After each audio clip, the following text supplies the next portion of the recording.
I want to have talk about representative diversity and whether it matters or it doesn't, because I think it doesn't. I will go out on a limb right here on this channel and say, not only do I think it doesn't, I think acting like it does is causing problems.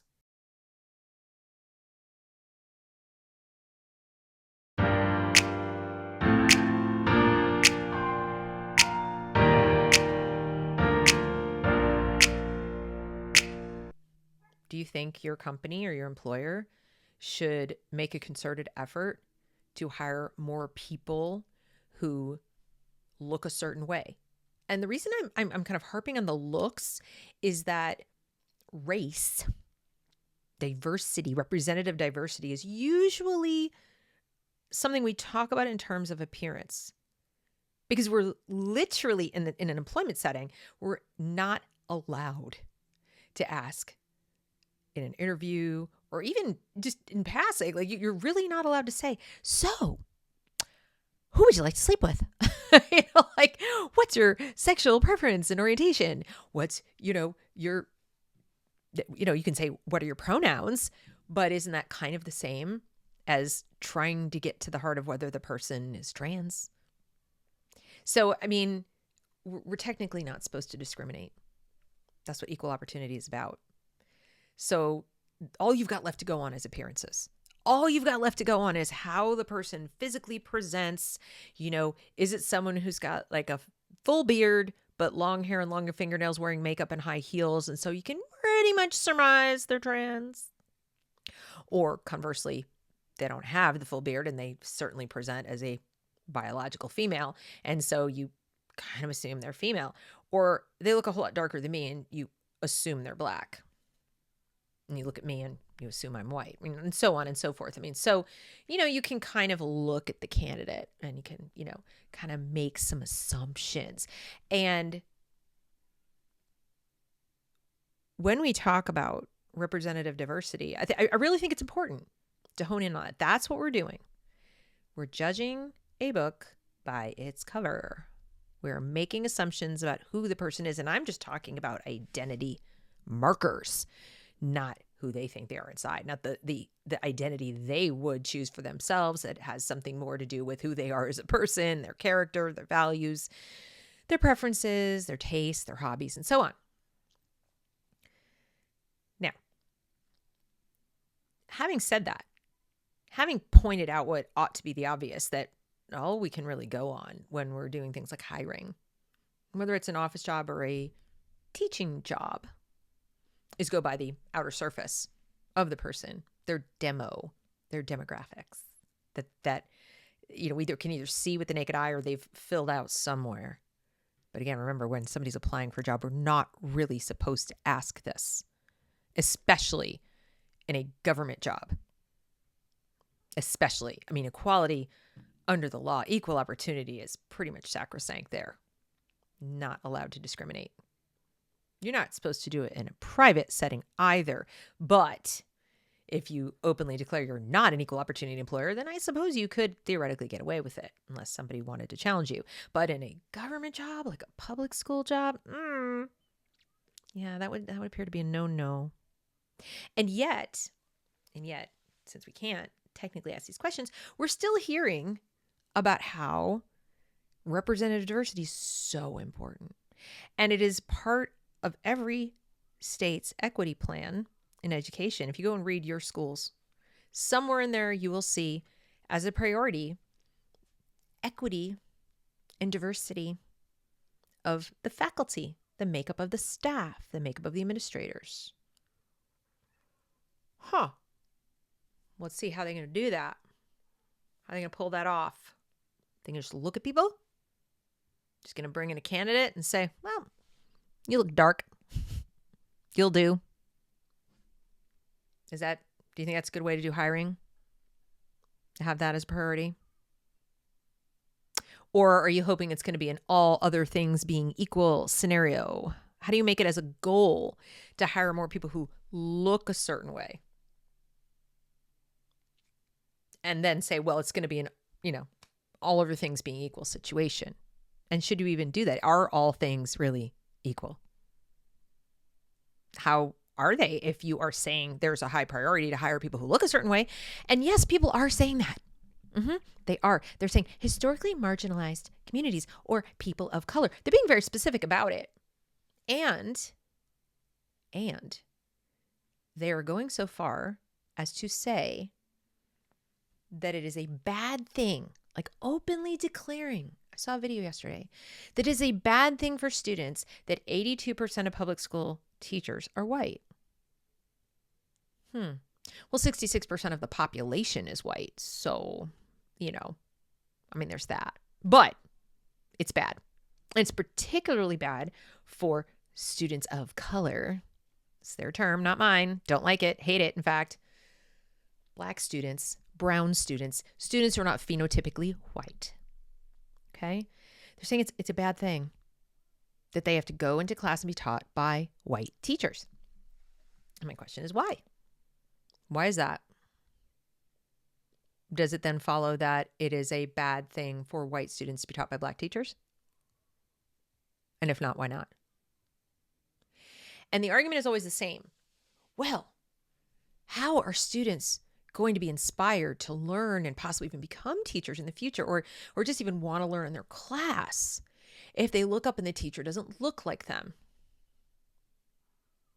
Well, let's sit with that for a second. Like, leaving aside what to me seems transparently racist and insulting, that you are going to look at your teacher and say, well, I'm not learning for you. You don't look like me. I mean, if a white child went home and said, yeah, forget school, I'm not paying any attention to that teacher, she's Black, you would instantly say, let's have a little chat, kid. That's not okay. Right? You would expect the parent to have that chat, wouldn't you? And you certainly wouldn't expect the parent or groups of parents or groups of teachers, groups of administrators, groups of teacher educators to step up on a stage in front of a microphone and say, kids are complaining white children do not want to learn from Black teachers. They need to be inspired. They need some white teachers up in there. People would be horrified. I'd say that is absolutely outrageous, right? It's completely racist and on its face. But for some reason, it's perfectly okay to say in the reverse. And then the argument always is the same. Well, that's because of historical marginalization and oppression, and because in the past and there weren't enough teachers. Interesting. Okay, so the 6-year-old knows history already. 6-year-old has a thorough knowledge of the history of the United States of America and the oppression that Black people have suffered over the past 300 years plus, whatever. And not to minimize it, definitely existed, definitely a problem, probably contributes to disparities in lots and lots of things, because there's got to be some time to catch up and so forth. And cultures have developed in parallel in different ways. And oh, right, culture. But we're not allowed to talk about it. So let's table that for the moment and get back to phenotype. Because the argument is that people of a certain phenotype have been marginalized and oppressed over time. And so that makes the discrimination and the thought process and the expression of frustration about the disparity in the color of the teachers, that makes it okay. That makes it not racist. That makes it just a statement of fact. That makes it, calling out something important that we need to pay attention to. We need to be mindful of and sensitive to. And that's what we mean by, culturally responsive, is we have to take that into account. You see, we're using culture as a stand in there for race, but don't you dare extend that to ask questions about things that might be culturally associated with people of a certain phenotype, because no, that would be racist. But when you're talking about, pedagogy and hiring, then it's okay. Then we presume that everybody who's brown or Black has the same culture when it's good. When we're talking about good stuff, we're talking about how beneficial it is. But now when we talk about anything else, then that's a no, that's naughty. Don't do that. That's problematic. So anyway, getting back to the issue of it's important, it matters. And I got into a little back and forth on Twitter about this the last couple of days. I'm told it matters. It matters, and I am terribly, terribly insensitive to say that it doesn't. And I kept asking, why does it matter? And I'm not getting a straight answer. Because it does. Because students won't be able to do it. And I say, how do you know? Well, because look at the outcome. Well, how do you know that's the reason? Like that's all the many reasons that could possibly impact the students not doing as well if they were on the darker side of melanated.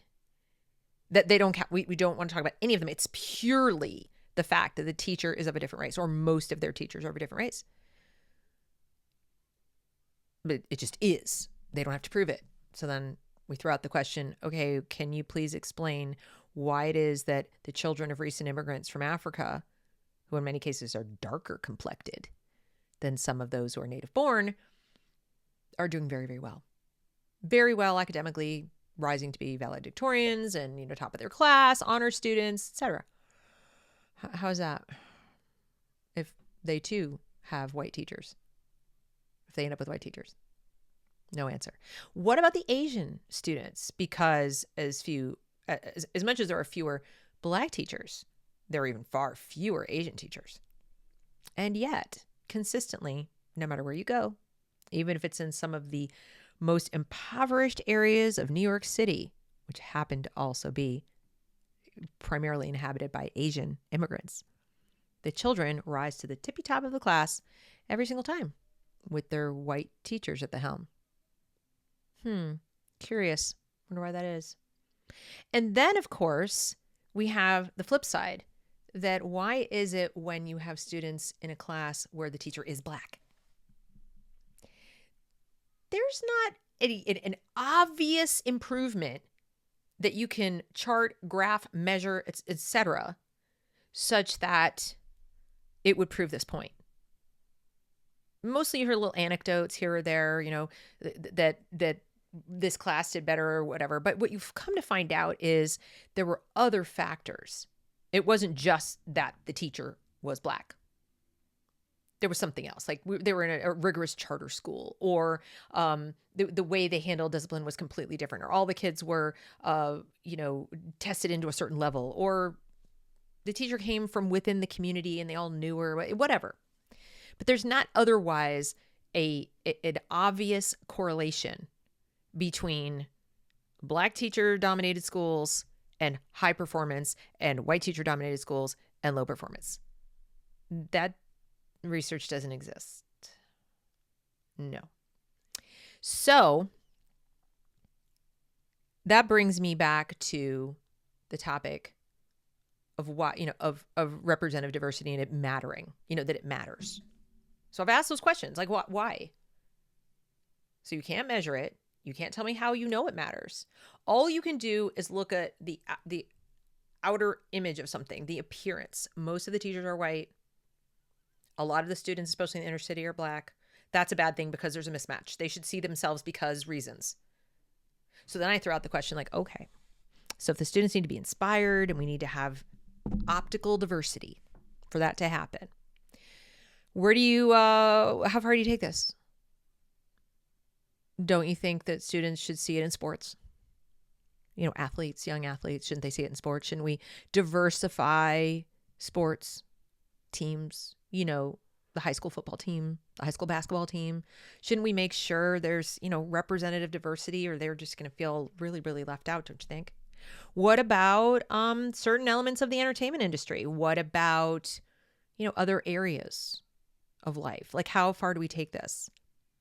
And what compromises are you willing to make? Like, what are you willing to sacrifice in terms of individual liberty and civil rights to achieve your optical diversity? Are you willing to sacrifice the quality of the candidates? Let's say if they're teachers. Are you willing to sacrifice, equality under the law, equality of opportunity? Are you willing to literally discriminate? Are you okay with that? And turn away somebody who might be more qualified because they are the wrong phenotype. They are not melanated enough. Thereby potentially depriving the students of a better teacher, better qualified, more passionate, more engaged, more committed teacher, because they're the wrong color. Does that make sense to you? So I throw these questions out because I don't hear people asking them often enough. And then when they do, and they get an answer like, because it matters, because it just does. Because in the past, And again, like I said, the kids are not living in the past. They're living right now. Right now. And if we want to talk about representation, like I said, 66% of the population is still white. About 13, 14% is black. So then in theory, only 13 or 14% of the teachers should be black. Now, I'll grant you, it's still heavily weighted in the white teachers if we're going to be all even Steven about everything. But like I said, then you've come back to, what are you willing to sacrifice for some arbitrary percentage that has nothing to do with quality or the type of person who's doing the teaching or any of that? And why are you willing to do that? Don't you think that the people saying this matters have an obligation to quantify how they know and why? What outcome do they predict? From that alone, from just phenotype alone. Now, I want to talk about the culture piece. If you want to have a conversation about the benefit to a student of being educated by someone who lives in their neighborhood, now that may not, but it may increase the likelihood that that teacher looks like them, but it's not a given. That's not a given, and you're looking for something different now. You're looking for something qualitatively different where you could potentially explain why it matters. You're not looking at something skin deep. It's not that it matters because they look like them. It matters because they have skin in the game. They live in the community. They have a greater chance to get to know that student, to understand that how that student is living every day, to possibly even be able to connect with the parents and get to be more in touch with the parents, have greater transparency, better partnership between home and school because they're nearby. They can relate better to what that student might be going through after hours because they live there. There actually is evidence to suggest that neighborhood schooling does have an impact on how well the child does. But that is not a guarantee that the teacher will have the same phenotype as the students. You could end up with an Hispanic teacher and mostly black students, but they live in the same neighborhood. You could still end up with a white teacher. You could. Okay? So that gets to a little bit closer to culture. Even then, the specific cultures or subcultures, what might still be different, but you can make a better argument because there is this neighborhood connection. There is more of a true sense of community between the people working in the school and the people attending the school. Now let's get to the actual cultural issues, where again, the likelihood that the teacher might look like the students goes up, but still not a guarantee. Still not a guarantee because we know that culture increasingly has more to do with class, more to do with things like geographic origin, where you live, how what your traditions are, what your, habits are on a daily basis, especially in the United States where we're a mishmash and a hodgepodge of things and a melting pot. So doesn't all this still argue for more decentralized, localized neighborhood schooling? Not racialized hiring? Because what if you got to import people from across town? I've seen what that does. We can actually measure the impact of that, and it's not good. It's usually negative. We do it two ways. In North Carolina in particular, we've been forcibly integrating and busing children from one neighborhood, 15 miles away from a school to that school because it's supposedly a better school, and to have the representative diversity of phenotypes in the building be more, more even, better equity. So kids sit on a bus for a long time. For the high school, they got to get up at the crack of dawn because the last bell's at 7:15. Most kids are streaming in at 6:45. So if you're coming from a neighborhood pretty far away, you think about that. So they're bringing in the kids to make it more diverse. Well, now they've got a problem. They've taken them out of their neighborhood to move them to this other neighborhood, this fancy neighborhood, this fancy building and so forth, the big booster program of rich people. But gosh, now the teachers don't look like them. So guess what? You go back to maybe the other neighborhood, you go to a few neighborhoods and you start pulling in teachers to try to diversify that too. So now you've got a whole bunch of people pulled into one location who don't really have any stake in that particular neighborhood, don't really there's groups of people who don't understand each other in terms of what their lives are like before school, after school, on the weekend, etc. And they've got to form a community. They are supposed to be making the kids feel like they're understood, they're cared about. Do you see how this is so messed up? I'm not saying it's impossible for it to work. I'm just saying you're not following the correct principles. You're judging books by their cover. You're looking at the wrong things. Not looking at what actually matters. You're looking at what you think will make it look like you care about what matters. Where you can just easily go, look, we have this many who look like this and this many who look like that. Aren't we doing our equity right? No, you're not. Because that's not what makes a person. And to prove my point, let me leave you with this question to ponder. Especially for those of you who still think it matters. Who're still like, no, but Deb, I still think it matters. Okay. Let me ask you, what objective truth, what true thought could someone think about something that could be objectively observed varies based on race alone? What truth? Because remember, we're teaching things to kids. We're teaching them knowledge. We're teaching them facts. We're not teaching them our opinions. That's not what we're supposed to do. We're supposed to help them form their own. We're supposed to help them learn. We're supposed to help them, acquire knowledge so they can form their own ideas.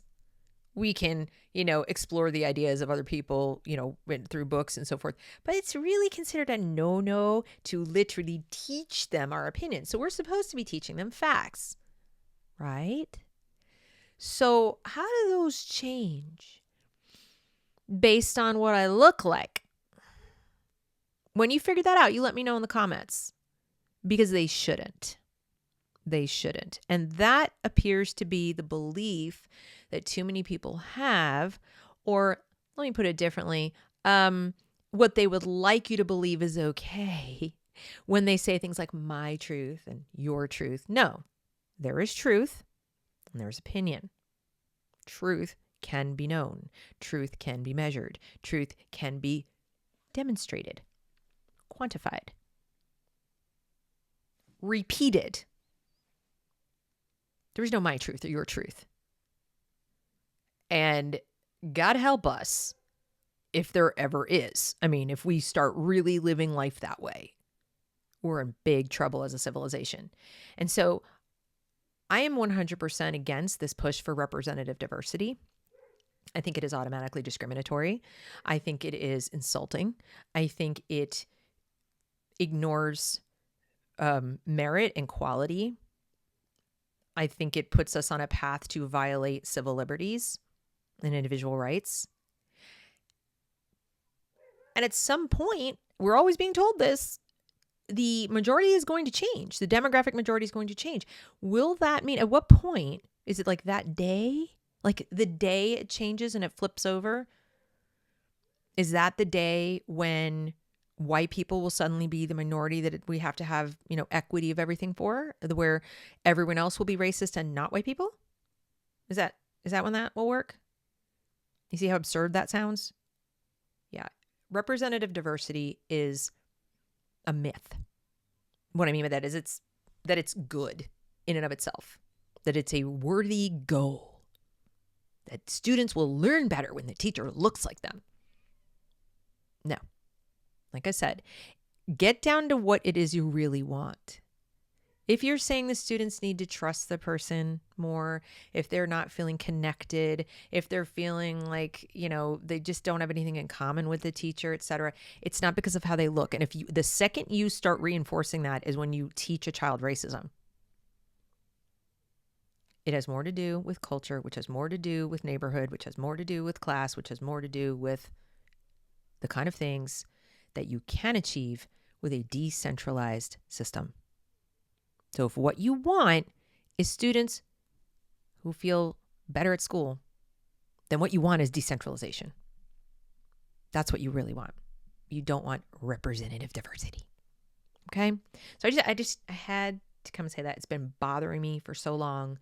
I see so many people, even people who are against woke ideas in school, who still will they'll go ahead and support that idea. Well, yes, I think that would be important, but I don't like the 1619 Project. Or, I don't want to talk about critical race theory and all the ideas of Kendi and those type of people, because that's just so, oppressed, whatever. But I do think it would be good if we got more Black teachers in the class. Do you not hear how that's consistent? It's still racial essentialism. You are still attaching some kind of importance to the color of a person's skin. And until you can explain rationally how you know that's important and how you plan to achieve it without negative unintended consequences, it is something we should really stop talking about as being a goal, a worthy goal. It's not. That's my take. You may disagree, and that's fine. Feel free to tell me so in the comments. So please consider liking this video, sharing this video, and subscribing to the channel. Join me in Locals, thereason we learn.locals.com. Thanks for watching.